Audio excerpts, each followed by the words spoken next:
From Wish TV and the All Indiana Podcast Network, this is the News 8 Daily 8 Podcast, a Wish TV News 8 update.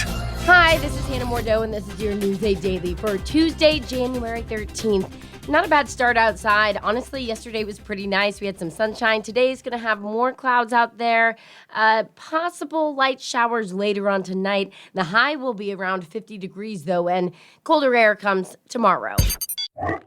At Arizona State University, we've made online education better, smarter, and more personalized so you can go further in your aspiring field. I decided to pursue medicine once I realized that ASU did have the online program for biological sciences. You're still required to learn the same curriculum. You're still being tested on the same content that anyone would be tested on in person. The comprehensiveness of the program prepared me so well for medical school. Explore over 350 plus programs at asuonline.asu.edu. We're following breaking news. Investigators say a father is dead and his two children are at Riley after he drove into a retention pond early this morning on the far east side of Indianapolis. It happened at around midnight. The Indianapolis Fire Department posted video of the scene on Pendleton Way near 465 and Pendleton Pike. IFD credits 4 police officers with saving the 9-year-old boy and 8-year-old girl from the icy water. While they tried to rescue the man, he died at the scene. Crews say the children are stable at the hospital. Investigators are trying to figure out, though, why the man drove into the pond in the first place.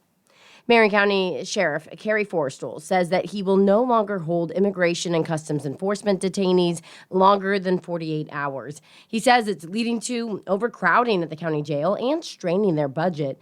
News 8's Kat Sandoval spoke to the sheriff. I need to be a steward of the money and be sure to tell them I'm going to be starting into whole every day that I'm beyond that $2,400. And I'm not waiting till 6 months from now. Sheriff Forrestal says the Indiana Department of Correction has forced his office to house 175 convicts who he says should be in state prison facilities. Forrestal says they are occupying space and it's creating a burden for his office. He says the individuals must be housed, fed, and secured, and it's costing the county money. We've worked with Indiana Sheriff's Association to try to get the state to remove them, at the very least pay us. They haven't paid for several months their bill. In particular, the 175 that held here cost about $5 million to hold them all year long. Because of the cost and overcrowding, Forrestal says he met with ICE to clarify that detainees can only be held for 48 hours.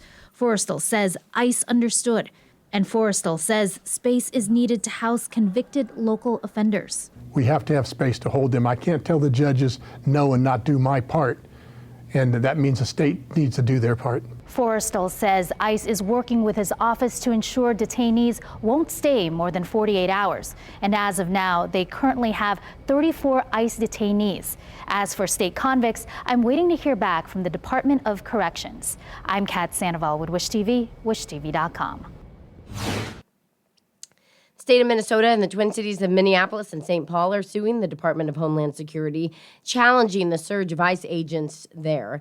The lawsuit seeks to stop what Minnesota's Attorney General calls a federal invasion that federal officials say is a response to illegal immigration and crime. The suit also accuses the Trump administration of political retribution against cities and states that didn't back Trump in the 2024 election. Just based on the numbers, he should be in Texas and Florida. But those are red states. Those are red states. So he doesn't want to go there. He wants to come to the blue states and punish us because we haven't voted for him. That's what this is about. The state of Illinois and the city of Chicago also filed a similar lawsuit yesterday over Homeland Security's surge of ICE officers last year. Happening today, a committee set to hear the House GOP's housing bill, the Indiana State House, of course. It would limit the ability of local governments to dictate certain design features and restrict extra dwelling units. House committee is also set to hear a bill that would dissolve townships with a population of less than 6,700 people, or if 80% of the township's boundaries coincide with a town or city. The bill excludes townships that operate a fire department and all townships in Marion County. That hearing set to start at 8:30 this morning. Also today at the State House, a Senate committee is set to vote on a bill that would allow the state to execute death row inmates by a firing squad. State currently only puts prisoners to death by lethal injection. The committee is also set to discuss a bill that would allow the courts to deny bail for any offense if there is a clear risk to the community. That hearing set for 8 this morning. Wish TV is your education station. At the State House, some parents and teachers are urging lawmakers to oppose a bill that would create a new unelected board to oversee Indianapolis public schools. News 8 government reporter Garrett Berquist reports on the pushback. That proposal for an appointed board drove much of the testimony on the bill. Parents call it an accountability issue. The bill would create the Indianapolis Public Education Corporation. It would have a 9-member board. The mayor would appoint all of them. The corporation would create a unified system for student transportation, property management, and school performance metrics. It would apply to both traditional public schools and charter schools within the IPS boundaries. The current IPS and charter school boards would continue to manage day-to-day operations. If they raise my property taxes, I can't vote them out. I can only hope the mayor replaces them. This violates a fundamental democratic principle: no taxation without representation. This is a mayor who has already been investigated for multiple scandals. Why would we allow this one person to have such a heavy hand in controlling our school district? The bill's supporters say it fixes transportation disparities between traditional public and charter schools. All participating schools would have to provide student transportation. Transportation became the barrier that stood between my daughter and her education needs. As a parent, I was forced to choose between keeping my daughter in the school that she struggled or pursuing a better option. We have students whose parents want them in school every single day, but simply cannot get them there. Their families live too far to walk, and the nearest bus stop could be up to 3 miles away. The route isn't always safe. They're missing sidewalks, dangerous intersections. Lacey and Watson say the bill would solve that problem. Opponents of the bill suggest making the corporation board elected or allowing the elected IPS board to appoint a majority of its members rather than the mayor. At the State House, I'm Garrett Bergquist for Wish TV and WishTV.com. Lawyers for a 5-year-old IPS student and his parents say they plan to sue the district over abuse. Attorneys have filed a tort claim accusing a teacher at Washington Irving Elementary School of physical and verbal abuse of an autistic nonverbal kindergartner. Lawyers say there are multiple incidents and witnesses, including one where they say it was caught on camera. The attorney also says IPS failed to notify the parent of the abuse. News 8 has reached out to IPS for comment. They told us they're processing our request. Senator Jim Banks is renewing his effort to replace the Roudebush VA Medical Center. He spoke about it at an event promoting veteran-related legislation at the State House. The facility currently serves about 70,000 veterans and their families each year. The original center opened in 1952. We have to make it a priority. We have to make it a top priority.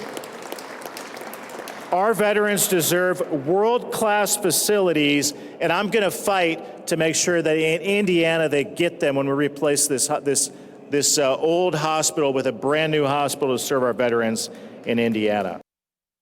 Banks says he is working with Governor Braun and the Trump administration to build a new facility. His office says the replacement would cost about $2 billion to build.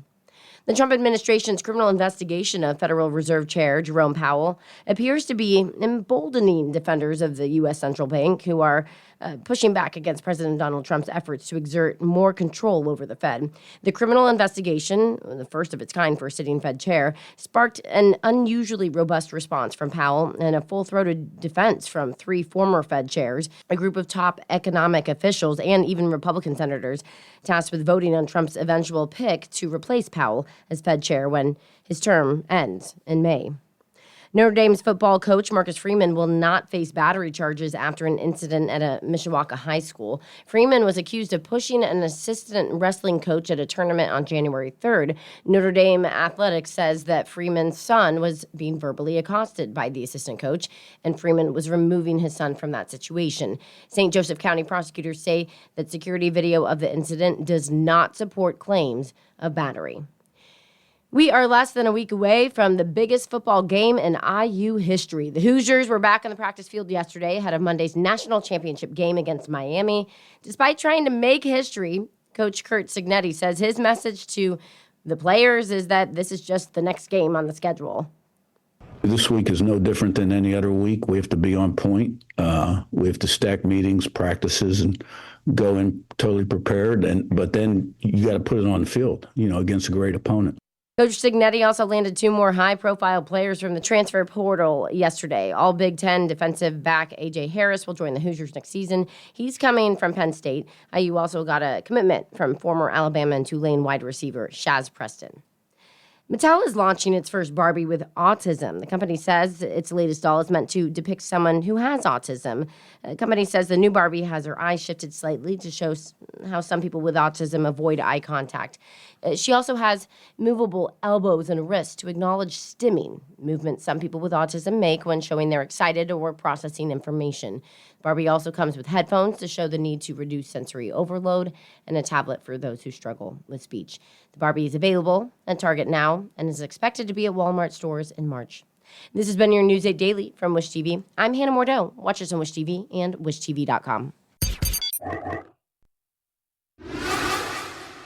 This is the News 8 Daily Podcast, a Wish TV News 8 update on demand for even more on demand and on the go. Connect with Wish TV on Facebook at wishtv.com and on the free Wish TV mobile app. Thank you for listening. And be sure to like, subscribe, and follow this podcast for updates every weekday morning on the All Indiana Podcast Network and wherever you get your podcast.